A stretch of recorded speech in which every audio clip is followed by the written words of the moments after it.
téléspectateurs, bienvenue dans cette émission du désert à l'oasis pour nous enseigner, nous édifier et nous faire croître. Alors, à la séance passée, nous avons abordé le thème même de l'émission du désert à l'oasis. Nous avons pu nous expliquer ce que nous comprenons par le terme désert qui est ce lieu de sécheresse, ce lieu de questionnement, et l'oasis qui est ce lieu où nous trouvons solution, ce lieu où nous avons nos réponses, ce lieu où nous sommes désaltérés. Nous avons même répondu à la question de savoir comment atteindre son oasis. Et cela, c'est par la foi, par la prière, par la méditation de la parole de Dieu, mais aussi par la connexion avec le Saint-Esprit et beaucoup d'humilité. Et donc, nous avons pu parler de ça la fois dernière. Aujourd'hui, nous abordons les gestes barrières. Le geste barrière, pourquoi? Parce que nous avons souligné que le coronavirus crée une situation de désert. Dans quelle mesure? Dans la mesure où c'est une pandémie qui secoue le monde entier, qui crée des crises financières, des crises économiques, mais aussi des crises sociales. Et il y a plusieurs personnes qui aujourd'hui vivent dans la panique, vivent dans la peur à cause de cette pandémie à coronavirus. Au niveau de notre pays, comme au niveau de plusieurs autres pays, le gouvernement a mis en place des mesures préventives à respecter pour éviter la propagation de cette pandémie à coronavirus. Et bon, ce sont des éléments que nous ne pouvons pas passer sous silence parce que nous sommes là, bien sûr, pour enseigner, pour être enseignés, être édifiés. Alors, à notre niveau, nous avons identifié quatre mesures préventives, 4 gestes barrières que nous allons étudier en parallélisme avec ce que dit la parole de Dieu, car la Bible n'est pas contre ces choses. Je suis sur ce plateau à nouveau avec l'évangéliste Léonard Kiswangi, le représentant national du ministère chrétien African Enterprise. Avec vous, aujourd'hui, nous parlerons, comme je l'ai annoncé, des gestes barrières. Alors, je fais un petit rappel pour nos téléspectateurs de ces gestes dont nous allons parler. Il s'agit de laver les mains, de couvrir son nez, couvrir sa bouche avec un masque, mais aussi de respecter la distanciation sociale et de la mise en quarantaine. Je me tourne vers vous, évangéliste Léonard Kiswangi. C'est une question sûrement que se posent nos téléspectateurs en ce moment. Quel est le parallélisme que vous faites entre la mesure qui consiste à laver les mains et ce que nous dit la parole de Dieu? Merci beaucoup. La Bible n'est pas restée muette devant des situations de pandémie telles que celles que nous sommes en train de vivre aujourd'hui. Mais aussi en même temps, nous recevons, comme ma sœur Jemima, vous venez de le dire, des mesures qui sont édictées par l'Organisation mondiale de la santé et que notre gouvernement a bien voulu répercuter. Et dans notre émission, nous voulons renforcer ces gestes pour qu'effectivement ils soient observés. Mais en même temps, nous voulons rassurer que le coronavirus, qui n'est qu'un microbe, qui n'est qu'un virus qui est temporel, il frappe pour le moment et nous sommes là, mais il y a bien au-delà de cette maladie beaucoup d'autres éléments que nous allons avoir à la fin. Donc, ces gestes, le premier, le lavage de mains avec du savon et de l'eau. Ces gestes-là, n'est-ce pas, qui fait allusion à la purification, à la sanctification. Vous voyez, la Bible est déjà dans l'Ancien Testament, dans les livres de Lévitique au chapitre 15. Si vous lisez les 31 versets de ce chapitre, vous verrez qu'il y a tout un enseignement sur comment se comporter dans les déserts. Parce que justement, à ce moment-là, les enfants d'Israël passaient par le désert. Et il y avait, si vous devriez faire, n'est-ce pas, les besoins, les petits ou les grands besoins, comme on l'a dit, vous devriez vous laver les mains. Si vous étiez souillé d'une manière ou d'une autre avec le cadavre, vous devriez vous laver pas seulement les mains, mais aussi les habits. Voilà. Et ça, c'était pour ce qui peut nettoyer les corps physiques ou l'extérieur. Mais la parole de Dieu va beaucoup plus loin que se laver les mains avec le savon. Et nous voyons que Jésus-Christ, qui est le savon, qui lave bien plus que les petits microbes qui peuvent être temporels et extérieurs, recommande de laver même son intérieur. Et donc, nous voyons que dans 1 Jean, chapitre 1, verset 7, la beauté même de se laver est indiquée là-dedans. Le Seigneur dit qu'il faut le sang de Jésus-Christ qui a coulé à la croix de Golgotha. Il nous lave de tout péché, voyez-vous. Il n'y a pas que les microbes qui vont passer, mais toute autre chose qui peut nous rendre impurs et impropres. Nous devons nous faire laver avec le sang de Jésus-Christ. Mais attention, je dois faire une remarque ici. Il n'est pas question d'une religiosité, mais il est vraiment question d'une relation avec Jésus-Christ. C'est de cette relation que son sang va devoir nous purifier et nous sanctifier. Et ceci va aller bien au-delà de petits gestes de corps, ça va aller pour nous purifier dans notre corps, dans notre âme et dans notre esprit. Amen. Voilà pourquoi au quotidien nous demandons que nous puissions être propres, nous laver avec le sang de Jésus-Christ. Magnifique, magnifique. Donc il y a le lavage des mains, lavage du corps, qui est l'extérieur. Il y a aussi le lavage de l'intérieur, qui est notre âme, notre cœur et notre esprit. Merci beaucoup. Et en ce qui concerne le fait de, évangéliste, en ce qui concerne le fait de cacher son nez et sa bouche, quel est le rapport avec la parole de Dieu? Parfait. Et ça, c'est vraiment bien ce que nous devrions faire comme Église, renforcer ces mesures. Vous voyez, Covid-19 a été démontré comme une maladie qui attaque les poumons. N'est-ce pas? Les scientifiques nous disent que ces petits virus, que des fois j'appelle corps vide, parce que quand vous les cherchez, vous ne les trouverez pas. Et ça fait même qu'on a peur les uns des autres, parce qu'il est vide. Mais de ce qu'il soit vide, il est micro, il entre jusque dans nos poumons. Et du poumon, quand il sort, quand vous toussez, quand vous éternuez, ce qui sort de vous va suyer ceux qui sont dans votre environnement. Donc, il faut se couvrir la bouche et se couvrir le nez. Okay. C'est une bonne discipline, mais la Bible nous apprend même à couvrir nos cœurs. Parce que ce qui sort de nos bouches va suyer de l'extérieur. Et donc, à la place des masques qui couvrent nos bouches, la parole de Dieu nous invite à couvrir nos bouches avec nos lèvres. Okay. Pour que notre langue, qui est ce petit appareil dans notre bouche, qui est exactement micro, comme microbe et virus, doit être tenu en bride. Et le Seigneur nous donne un verset biblique là-dedans, dans Matthieu 15, verset 18. Le Seigneur dit, c'est du fond de cœur, n'est-ce pas? Et du fond de nos cœurs, il y a l'amertume, il y a la colère, la haine, la jalousie, les critiques. Toutes ces choses-là sortent de nos cœurs. Et donc, avec ces gestes barrières de couvrir sa bouche, nous réclamons à tout le monde de se retenir, de ne pas se mettre à propager des mensonges ou des fausses accusations. Et si on fait cette discipline avec les virus, à combien plus forte raison avec les péchés, nous pouvons encore rendre notre environnement beaucoup plus propre que simplement démunis de coronavirus. Ok, là je tire aussi ma leçon. Donc il s'agit de couvrir sa bouche, veiller sur ce qui sort de sa bouche, veiller sur sa langue, parce qu'au travers de notre langue, nous pouvons choquer, nous pouvons blesser. Et certaines personnes meurent même au travers seulement de ce que nous sortons de notre bouche. Alors je vais à la troisième mesure que nous avons retenue. Nous avons également cité donc la distanciation sociale. À ce que l'on sache, la Bible nous recommande de nous aimer les uns les autres, mais aussi de persévérer dans la communion fraternelle. Alors comment est-ce que la distanciation sociale qui est recommandée ici va de pair avec ce que dit la Bible? Ça, c'est formidable. La Bible est justement en train de recommander la vie en communion ou en communauté. Mais en communauté de ceux qui sont mis à part. En communauté de ceux, comme nous avons vu avant, là, qui se sont purifiés et qui sont prêts à se mettre ensemble pour lever la main pour adorer le Seigneur. Mais en même temps, cette mesure de distanciation sociale veut tout simplement dire qu'on se tienne à distance les uns des autres pour ne pas se contaminer.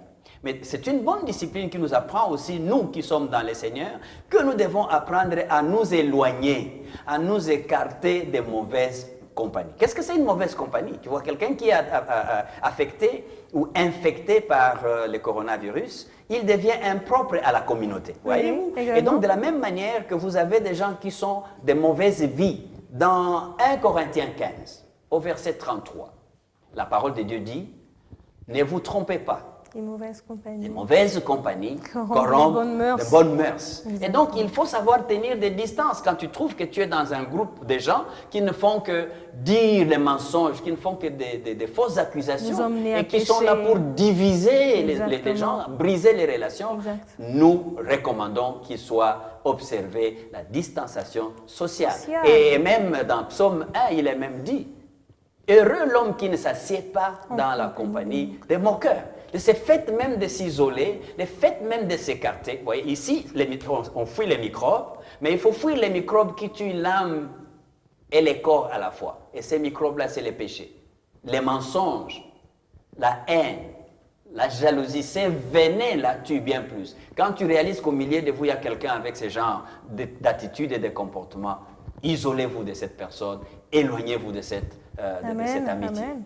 Et donc, il s'agit même du retrait dans la présence de Dieu, de savoir se retirer, se distancer, donc faire cette distanciation avec les hommes pour pouvoir se retirer dans la présence de Dieu. Ça, c'est formidable, parce qu'on n'est pas de ceux qui sont supposés se retirer pour se perdre.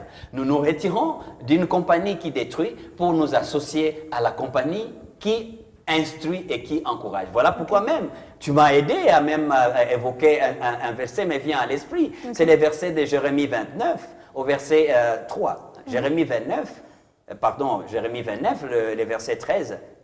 Quand vous vous éloignez, quand nous prenons la distanciation, et ceci nous amène à nous approcher de notre Seigneur. Parce que c'est à ce moment-là, par moment, tu allais faire des bêtises tout en étant dans l'association de mon cœur. Quand tu te retires, dans les mêmes psaumes 1, il est dit que celui qui est plus près du Seigneur est comme un arbre qui est planté près d'un courant d'eau. Cherchez le Seigneur, il se trouve. Voilà les moments où, en prenant ces moments de distance, qui est physiquement présenté par les mesures, n'est-ce pas, barrières. Et ici, c'est une mesure barrière contre tout ce qui peut te contaminer et influencer ton bon comportement. Magnifique. Et enfin, il y a la mesure qui concerne la mise en quarantaine. Eh bien, elle aussi, elle a un rapport avec ce que nous dit la parole de Dieu. Si oui, dans quelle dimension, dans quelle mesure? Parfait. C'est vraiment ça. La quarantaine, elle ne vient pas juste de coronavirus. Hein. La quarantaine, les scientifiques disent que ça vient d'abord, n'est-ce pas, du père de la médecine qui a décidé ou qui a découvert que lorsque quelqu'un est infecté d'une maladie et qu'il est dans une période de soins, ça prend 40 jours. Lorsqu'une maladie a été mise en quarantaine, a été encadrée et soignée, la personne après 40 jours devait être saine, ne devait plus avoir cette maladie. Mais dans la parole de Dieu, ce que nous voyons dans cette mesure de quarantaine, c'est que le Seigneur veut simplement nous demander de nous mettre à l'écart. Et il y a deux aspects par rapport à cette quarantaine. L'élément qui devait être absolument mis en quarantaine, dans le même sens que nous parlons de cette mesure, c'est de nous faire comprendre qu'il y a les péchés qui est plus grave que les venins de coronavirus et de quel serpent qu'on peut appeler. Et donc, du péché, il nous est appelé de mettre les péchés hors d'état de nuire. Parce que les péchés ne détruisent pas seulement notre physique, ils détruisent notre corps, notre âme et notre esprit. Nous devons donc mettre les péchés en quarantaine. Tu vois, ça c'est le premier aspect, mettre les péchés en quarantaine. Mais pour arriver à ça, il doit être dénoncé. Il y a donc l'effet de la dénonciation. La quarantaine comme mesure est donnée pour que lorsqu'on a identifié quelqu'un qui est infecté, le fait de les dénoncer, c'est le premier pas. Et dans la parole de Dieu, il est aussi dit, si quelqu'un arrive à confesser ce péché, c'est-à-dire s'il arrive à dénoncer ces péchés-là doivent être mis en quarantaine. Parce que c'est de cette manière-là que la personne sera guérie et sauvée de ces péchés ou de cette maladie. Donc voilà pourquoi nous voyons par exemple dans Ésaïe 26, le verset 20, il est dit, le Seigneur recommande l'autre aspect de la quarantaine. Il y a la quarantaine qui met les péchés en boîte, si vous voulez bien, pour l'écraser et en finir dans la boîte. Mais il y a aussi cet aspect où nous, chrétiens, devrions apprendre à nous mettre par le Seigneur lui-même qui nous autorise d'aller en quarantaine. C'est-à-dire de nous retirer simplement pour que lui s'occupe de ce qui peut détruire l'extérieur. Il l'a fait avec Noé à l'époque du déluge. Il a créé le bateau, n'est-ce pas, l'arche, pour que ceux qui étaient retirés de là soient gardés dans l'arche, afin qu'ils puissent exterminer, nettoyer du dehors. Formidable. De la même manière qu'il dit ici, le Seigneur est contre le main qui verse le sang innocent. Et la terre, par moments, couvre le sang innocent que vous faites couler, les gens que vous enlevez, n'est-ce pas, de l'air, mais vous faites des enlèvements. Et vous torturez des gens. Ces gens-là, leur sang coule. Il coule sur la terre. Les avortements que vous faites clandestinement, les sangs coulent. Les morts que vous tuez par des koulouna ou par tout autre geste méchant, ces éléments font couler les sangs. Et il y a un moment donné où le Seigneur décide de balayer, d'en découdre avec les méchants. Et il dit aux siens, mettez-vous dans votre maison, dans votre chambre, fermez votre chambre, venez en contact avec moi parce que dehors, je suis en train d'exploser ma colère. Je suis en train d'exposer ma colère. Vous pouvez lire ça. C'est un passage très formidable qui nous indique que la quarantaine biblique est pour extirper les péchés et en finir, 2, protéger l'homme que le Seigneur a créé et de qui il veut prendre soin pour qu'il ne soit pas contaminé ou il ne soit pas frappé par sa colère parce qu'il est en train de régler des comptes avec ceux qui ont les mains. Donc de nettoyer l'extérieur. Et donc, c'est pourquoi je recommande même aux enfants de Dieu qui croient que c'est une mauvaise chose de rester ne serait-ce que 3 jours chez soi. Il faut rester chez soi. Respectez cette mesure. Vous n'êtes pas en quarantaine en tant que tel, mais vous êtes mis en retrait par le Seigneur pour que pendant ces temps-là, lui s'occupe de ce que il n'y a que lui seul qui peut s'en occuper. Eh bien, évidemment, il n'y a que lui seul qui peut nous délivrer. Eh bien, chers téléspectateurs, le but de ces interpellations, bien sûr, était de nous rappeler de respecter les mesures préventives données par le gouvernement pour éviter la propagation de la pandémie à coronavirus, mais aussi et surtout de nous rappeler de respecter les mesures que Christ nous donne dans la marche avec lui. Ainsi, il nous est recommandé, en faisant le parallélisme avec les 4 mesures que nous avons citées, il nous est recommandé de purifier nos cœurs. Donc de purifier non seulement notre extérieur, notre apparence extérieure, mais aussi notre cœur et notre âme. Et cela se fait par le sang de Jésus. Il nous est aussi recommandé de tenir notre langue en bride, de savoir ce que nous sortons de notre bouche. Oui, parce que la bouche qui parle trop, elle pêche trop, évangéliste, je ne me trompe pas. Tout à fait, exactement. La bouche qui parle trop, elle pêche trop. Et les blessures qui sont causées par la bouche sont beaucoup plus meurtrières que les blessures qui sont causées par les petits virus. Et exactement, exactement. Et en 3e lieu, dans la distanciation sociale, nous devons savoir nous séparer de ce qui nuit à notre foi, nous séparer de ce qui nous sépare de la présence de Dieu. Permettez-moi la tautologie. Nous séparer de ce qui nous éloigne de la présence de Dieu. Donc savoir se retirer avec Dieu pour pouvoir l'écouter. En 4e lieu, nous devons savoir dénoncer notre péché. Vous avez peut-être fait un péché dans le passé ou aujourd'hui vous vivez dans le péché. Nous devons savoir dénoncer ce péché car la Bible dit que celui qui cache ses transgressions ne prospère point, mais celui qui les avoue et les délaisse obtient miséricorde. Nous devons faire avouer nos péchés à l'Éternel afin qu'il puisse, comme l'évangéliste a dit, mettre ce péché en quarantaine. C'est ce qui nous sauvera, bien sûr. Alors je vais demander à l'évangéliste qui soigne de prier avec ces personnes-là qui aujourd'hui vivent dans le péché, ne savent pas abandonner. Ils veulent peut-être abandonner un péché, mais ils ne l'ont pas encore fait. Ils n'ont peut-être pas encore reçu Jésus dans leur vie, ou peut-être même qu'il a reçu Jésus dans sa vie, mais il est tombé une fois dans un péché, et il retombe, et il retombe. Il est devenu rétrograde en ce qui concerne la foi, en ce qui concerne la vie avec Christ. Est-ce que vous pouvez prier avec eux aujourd'hui? Prions. Éternel Dieu des armées, tu aimes l'homme que tu as créé à ton image, et tu hais le péché qui les détruit.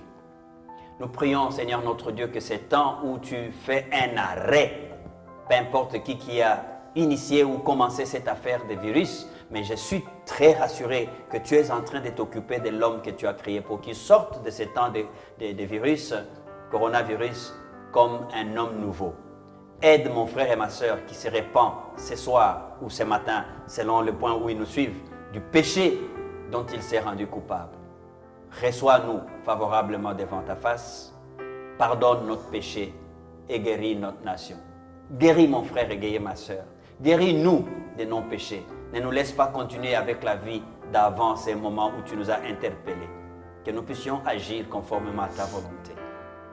Par ta grâce, au nom de Jésus. Amen. Amen, amen. Merci beaucoup, évangéliste, d'avoir été sur ce plateau. Merci, chers téléspectateurs, vous qui nous avez suivis depuis le début ou même vous qui nous avez trouvés au cours de l'émission.